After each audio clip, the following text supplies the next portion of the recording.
so that they have direct and indirect reporting lines to ensure that there are no lapses in ensuring the management and the cleanliness of the toilets. Maybe just to revisit my first point, the ones that are not completed and the ones that are not usable, find out, as I said, the stage where they're at, what caused the stall, and how we can unlock that deadlock. Thank you. Thank you, Madam Speaker. I'm well answered.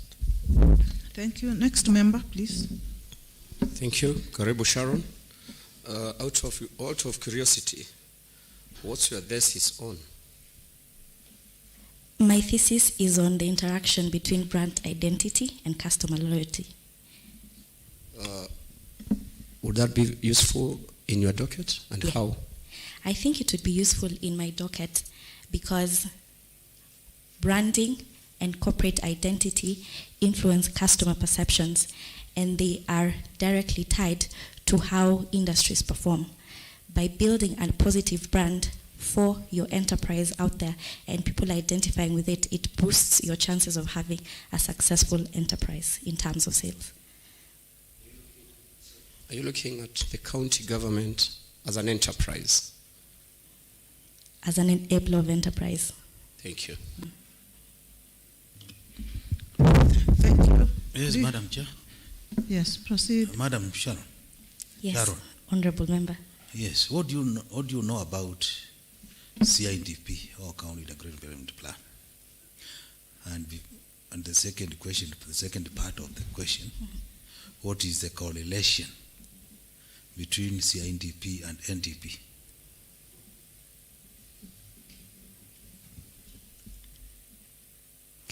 The CIDP is the County Integrated Development Plan, which is a 5-year development blueprint of a county.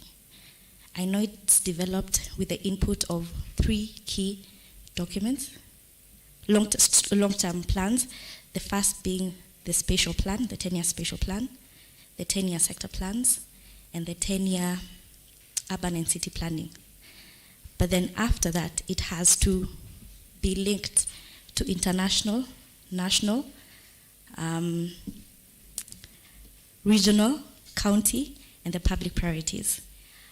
In terms of international priorities, linkage to the Sustainable Development Goals, regional priorities, Agenda 2063 of the African Union, national goals, for instance, the Vision 2030, the county government goals, including the Governor's Manifesto, as well as now the mandate of the public, what they would want, the public interest and their priorities through public participation. So I know the CIDP is the 5-year development blueprint. And the ADP, which is the annual development plan, is the annual implementation tool for the CIDP. So it's the 1-year plan in achievable, measurable implementation action points for the county. Thank you. Thank you and all the best. Thank you, Honorable Member. Thank you. Next member. Sharon, Machakos is next to Nairobi, and we have very high potential industries coming to our side. What will you do to boost, as a trade, if you get this docket, what do you do to boost or encourage industrialization or many industries to come to our side?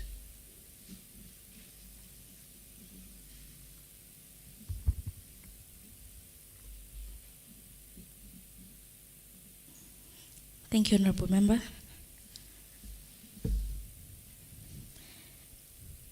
It is true that proximity to Nairobi entrenches Machakos as an ideal investment destination. Under my docket, under the Department of Trade, Industries, Innovation, and External Relations, the department rather has a mandate to promote and place Machakos County as an investment destination of choice. One of the key strategies that I would put in place is to create an enabling environment for investors. What I mean by this is investing in investor aftercare. Once they come to Machakos County, after they set up their industries, what is the process of licensing? Is it convenient for them? Do they have to go through many licensing loopholes to get what they need? A second one is the coordination with other departments to ensure that the environments in which they operate, for instance, through revenue collection and environmental regulations, are also well taken care of. The third thing is with MSMEs particularly, there has been a challenge in expanding because of lack of access to capital and specifically affordable capital. So working with mechanisms that are available in the county, for instance, the Machakos County Enterprise Fund, as well as the fund that Her Excellency the Governor intends to roll out for businesses, then provide access to affordable loans for them to grow their businesses and their enterprises. Additionally, there are national mechanisms that offer business facilitation, for instance, the Uwezo Fund, the Youth Fund, and the Women Fund. In addition to creating awareness on the availability of these funds, I would put in place strategies to help people understand how exactly they would go about getting the money, because it is one thing to know that the money is available, it is another thing to make sure that the money comes to you and you use it for your enterprise. The other thing is, and this will touch a bit on the tourism and culture department, with our nearness to Nairobi, we have the potential to be a conferencing destination of sorts.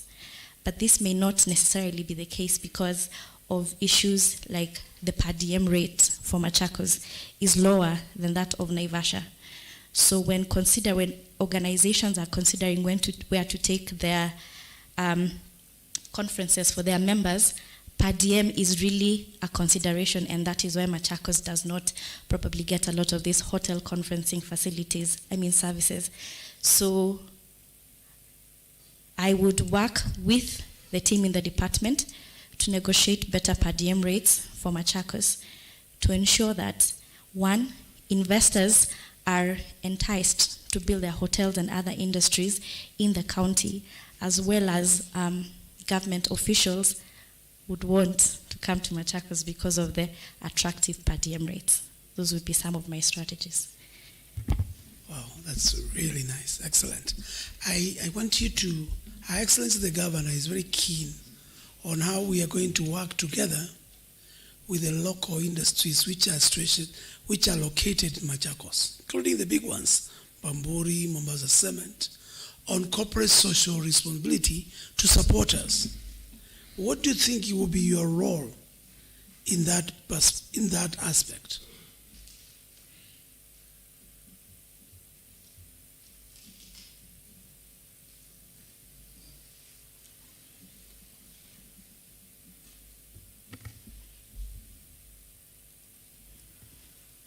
Thank you, Honorable Member. Industries have a responsibility to invest in the environment, and government has a responsibility to ensure that industries are supported so that they feel the need to contribute. So it is a two-way symbiotic relationship, in my understanding. The first thing that I would do would be to promote, like I said, investor aftercare. After the investor has put up their industry in Machakos, are we allowing them to conduct their business peacefully? Are we creating a conducive environment? This involves things like licensing, regulation, collection of levies and inspections to make sure that while conducted in accordance with the law, they are as painless for the investor as possible. If we create an enabling environment for the investor, they would be more enticed to participate in our CSR objective. Once the investor is comfortable and happy, my role and my department's role would be to ensure that if we approach an investor with, for instance, an internship request for students in Machakos University in a vocational and training center, then the caliber of student that we give them meets their expectations, so that we get the best of them, they get the best of us. So in relation to CSR, my role would be to ensure favorable policies that make the investor comfortable, and having meetings and lobbying sessions with the investors so that they are fully aware that they have access to the county government. So to keep those lines of communications open so that when government has a request to these industries, then it is not treated negatively. Thank you. Well answered. Thank you very much. All the best. Thank you. Thank you. Sharon, just on that issue of investment, do you think upgrading Machakos municipality to a city would spur growth?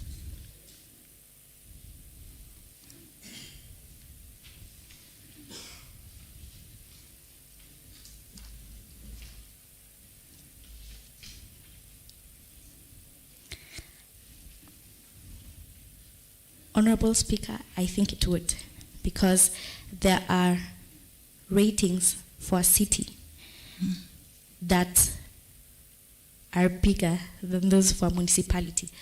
What I mean is, with the status of a city, there is more investor confidence. There are tighter regulation measures that would spur investments. So I think upgrading from the city, from the municipality to the city, would spur growth mainly by boosting investor confidence. Yeah. Thank you very much. Next member. Madam Sharon, the Constitution requires that the public should be involved in matters that are likely to affect them. Who do you consider as the key stakeholders in relation to the mandate of the department that you've been nominated?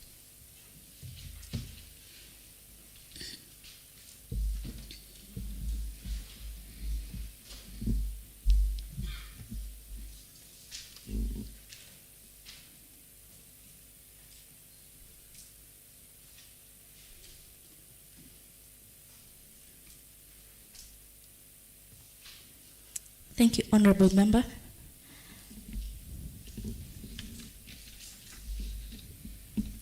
The first and the most important stakeholder would be the public, who are the reason that government is in existence.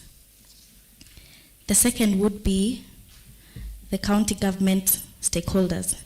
First, the members of the county assembly who have been given direct mandate by the citizens to represent them.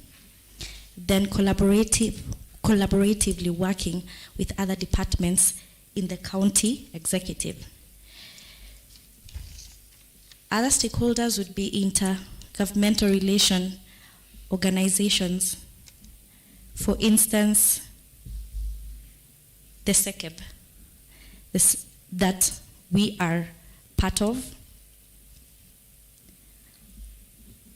The civil society organizations, the private sector, and international stakeholders, for instance, donors and investors, among other stakeholders. So I would, off the top of my head, those would be some of the key stakeholders, but then I would have to do an in-depth stakeholder mapping. Should I be? Thank you. Sharon, good afternoon. Good afternoon, Honorable Member. COVID-19 has had a very great negative impact to trade and businesses in our county. What are the strategies that you intend, if appointed, to put in place that would spur and bring businesses into to resume operations in our county?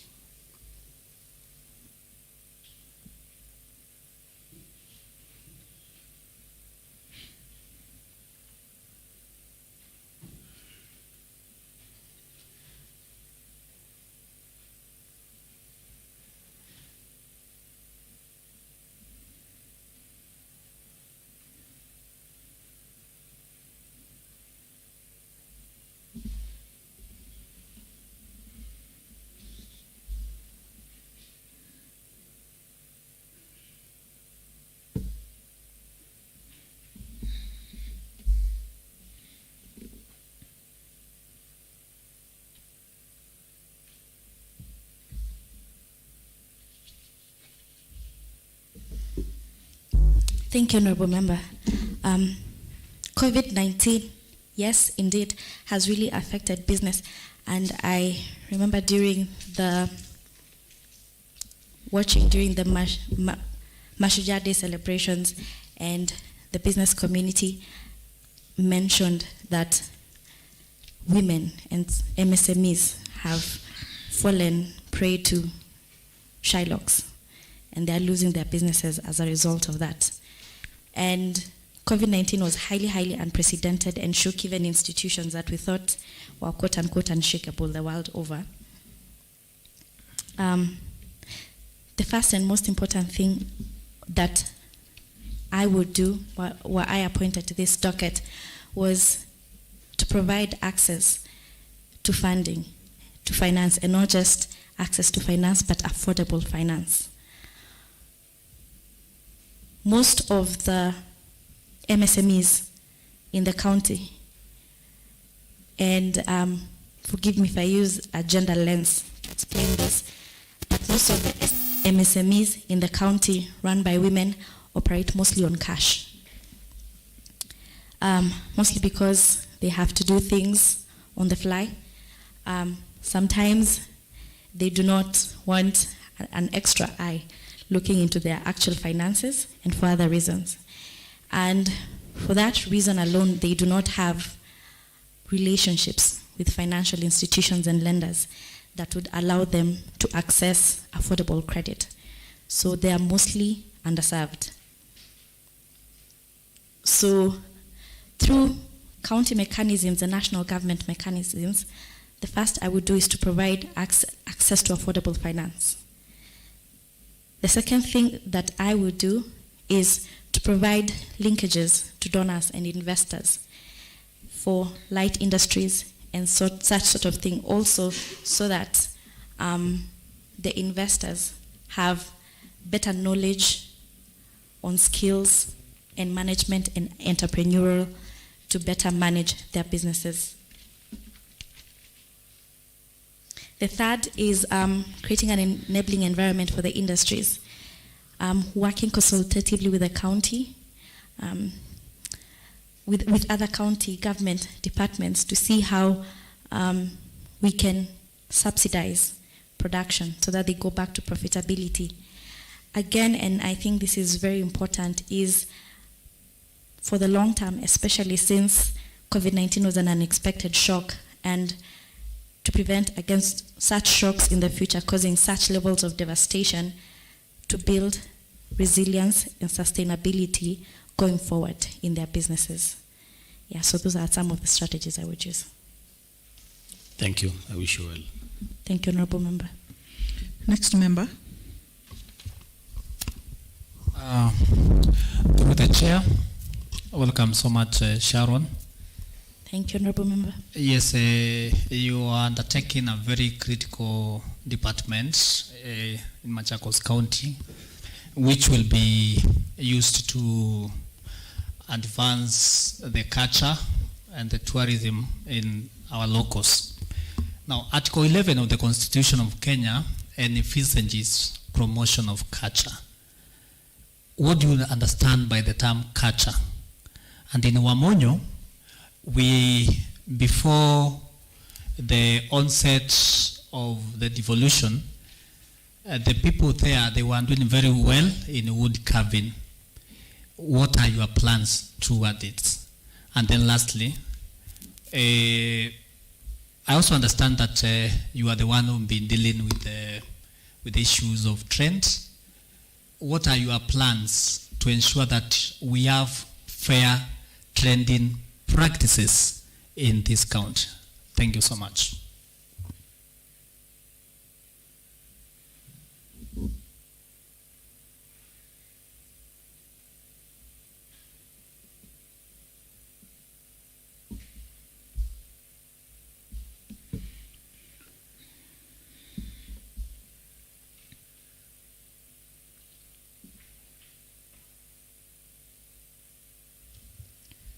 Thank you, Honorable Member.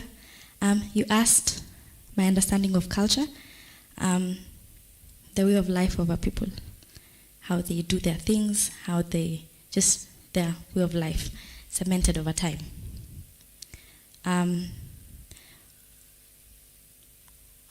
Your next question was on the Wamunyu handicraft. I think it's become a bit of a dying art form, the wood carving, and most of the people who are practicing it are the elderly. So there has not been a transfer of skills from the elderly to the young who could continue it. And I think the biggest challenge, or the biggest reason for that, in my understanding, is a perception that may be real or imagined that wood carving and other handicrafts that are practiced in Wamunyu cannot sustain livelihoods in our current economy. So that would be my first strategy, addressing that challenge. You'd find that a giraffe in Wamunyu would cost 500 shillings, but a curio shop in Nairobi will come by it at 500 shillings, add a little bit, and then sell it to tourists and other people for as much as 5,000 shillings. The same giraffe with very little value addition. First thing I would do is to promote skills, to upskill the artisans from production of an intermediate product to a finished product that can fetch much higher. The second thing I would do is to create an association of those handicrafts so that they have better bargaining, because price differentiation can result in really low prices. So once they have harmonized standards on prices, then they would definitely fetch better prices. The third thing would be to form relationships with commercial attaches in probably friendly countries so that they have direct market access. So that when they are produced en masse in Wamunyu, then they don't have to go through many intermediaries or many brokers before they get to the final consumer, and that way they are able to fetch a fairer price. Through this, I would hope, through these and other strategies, I would hope that the youth would realize the sustainability of the handicraft industry, and that more would come on board and learn from the elderly so that that does not become a dying art form. Your third question was on fair trading practices. Information is power, and when there's information asymmetry, then there is room for a lot to happen. So the first thing I would do is make sure that from my department, from my office, there's information symmetry to all traders and to all enterprises in the county for them to make informed decision. Information about change in legislation, change in prices, and any relevant information to the industry. There's information symmetry. The second is tackling unfair competition through counterfeiting, working with county and county and national bodies to crack down on counterfeiting, because then that kills the industry. And when the same product is being counterfeited, then the actual manufacturer does not benefit from the investment. So crack down on counterfeiting and ensuring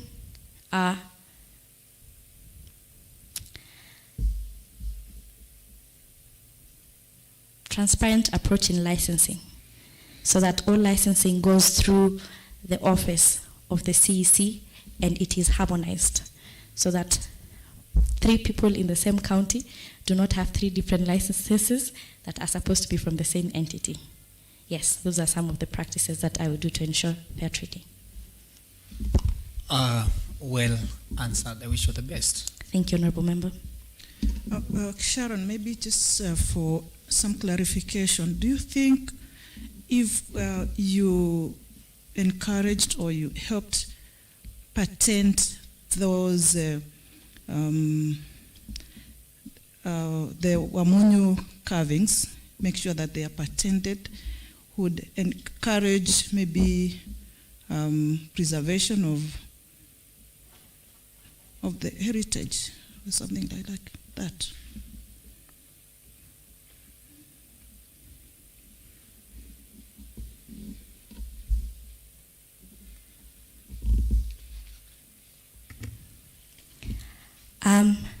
Thank you, Madam Speaker.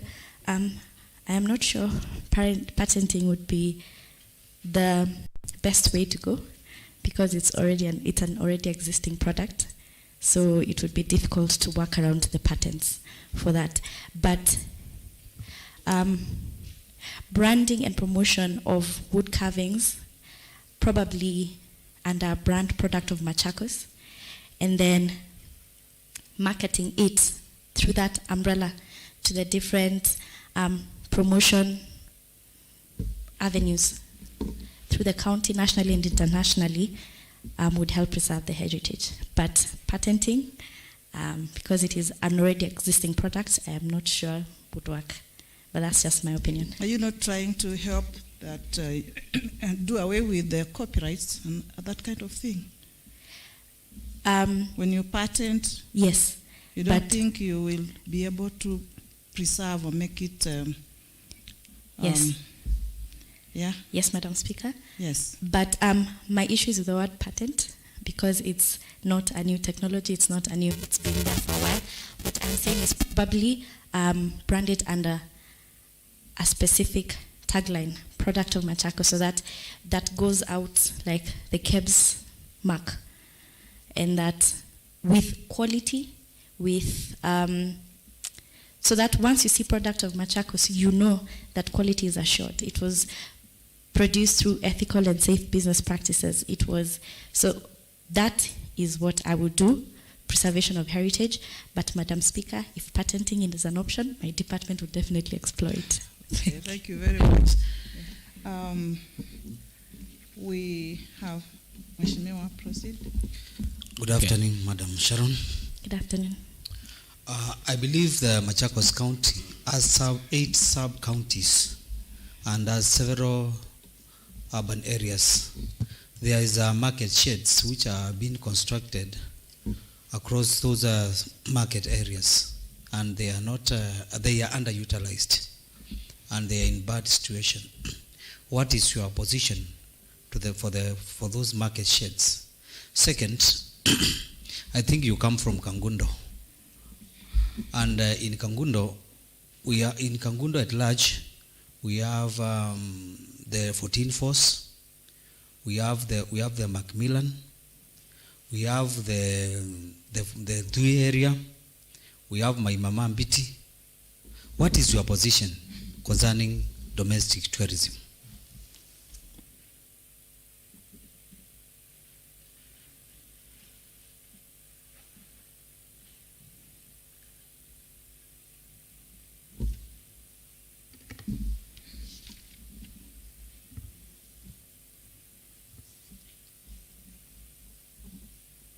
Thank you, Honourable Member, for that question.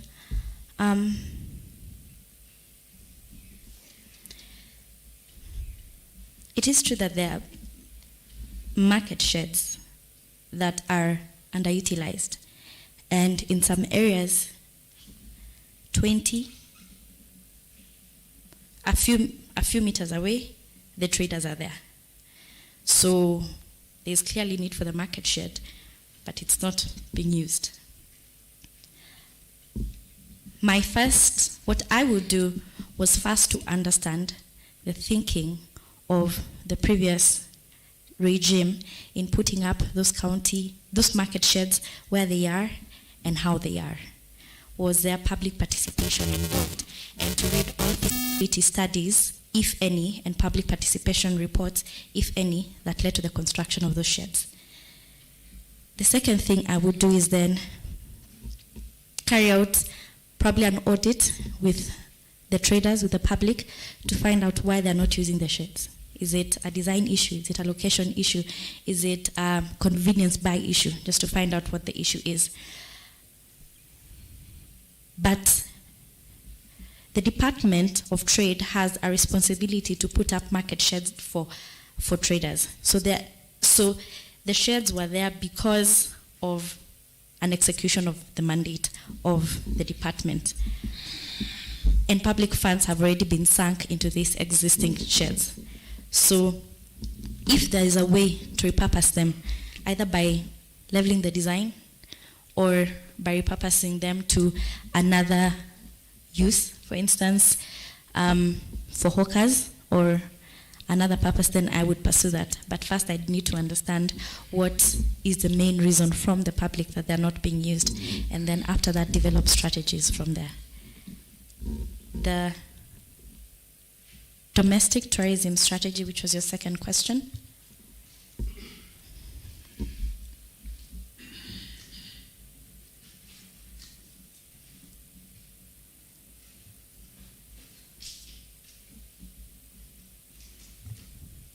Some of the tourist attractions in the county sit on private land or on farmer associations or land that is not public to Machakos County. First, I would work with the owners of the land to develop a promotion strategy and to find out what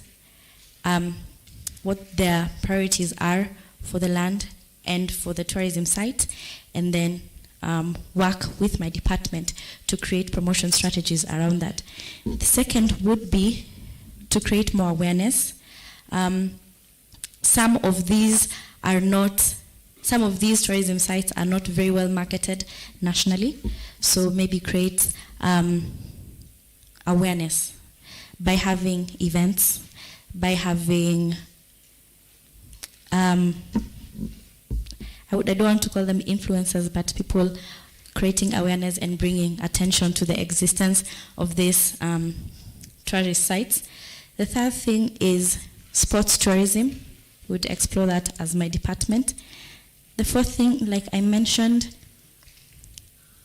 making investors come to Machakos, which then brings tourists through investor aftercare and the hoteling, conferencing, so that even when they come to Machakos, they have excellent places to stay. Thank you, Madam Sharon. But take note, if appointed, take in consideration of Sabok National Park, which is in Matungulu. Thank you. Thank you, Honorable Member. Thank you. Madam Chair, I think the Honorable Member skipped me. So I'll request that...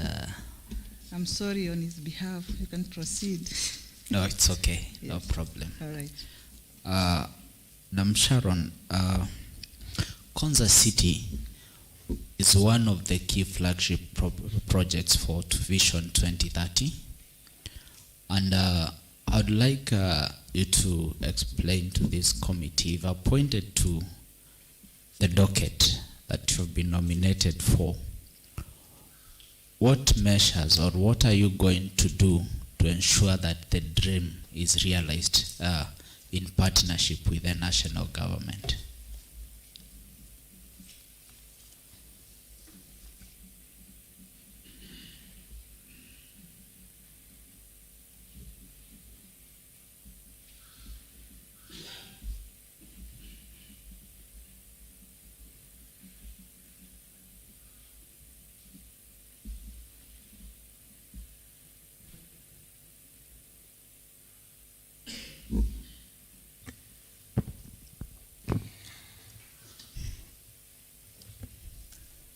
Thank you, Honourable Member, for that question.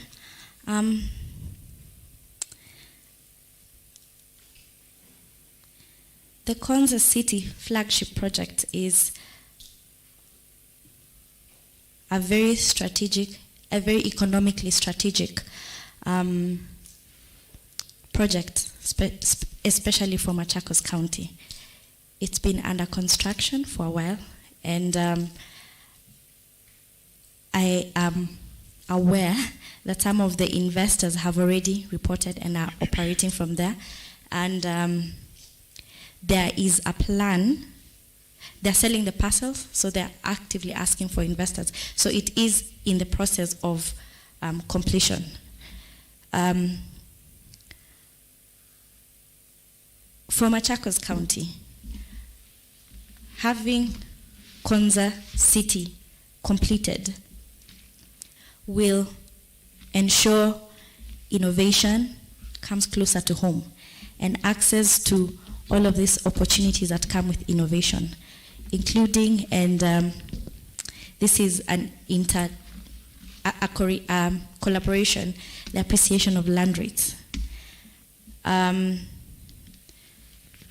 Investor management and access to investors to the county is also one of the good things that will come from the completion of the Vision 2030 project.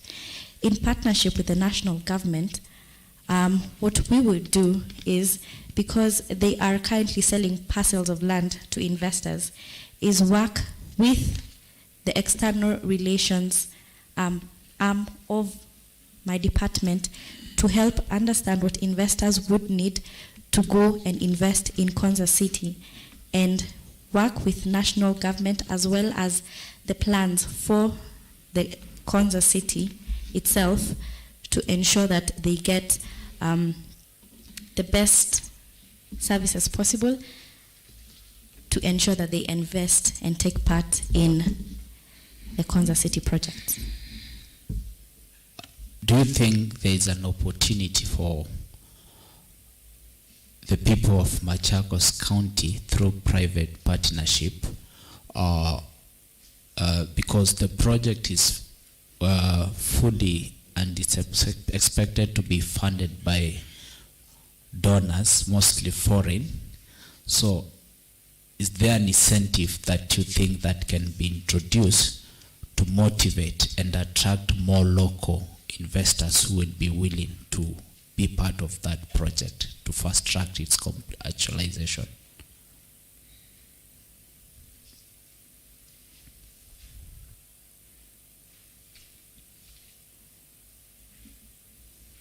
Yes, Honourable Member.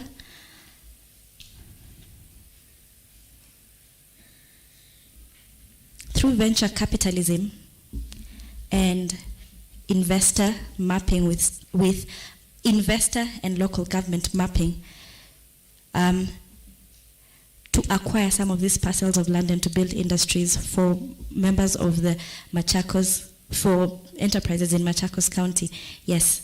But this again would require, which my department would be willing to explore, if appointed to this position, would require assistance from the county government in identification of investors and venture capitalists interested and matching with the business investment proposals of the investors. And if these are identified, probably midwifing the process until an agreement is reached between the investor and the business community, because and the external investor and the business, so that then with the backing and the financial muscle and opportunities that are presented by the investor, then businesses in Machakos can take advantage of that PPP and the opportunities in Konza. Then Kapiti and Manzoni Conservancy, which are in Mavoko sub-county, were recently gazetted as areas that are reserved for wildlife. And by the virtue that tourism is under your docket, we believe if well managed, the Machakos County might realize the benefit like we see it in Narok. But there's been one challenge. Already animals were introduced in those areas, and people living along Chumvi, Madatani, which neighbors Manzoni, and probably to the other side of Mudhwani ward, which is also in Mavoko, the animals have become a nightmare to the people. What programs or policies are you going to put in place to ensure that the human-wildlife conflict is well managed? Because we also want our people to, agriculture can also help boost the economic of our people, but there's been that gap, and our people are losing their animals and also their farms. People cannot grow because animals were introduced without a proper arrangement.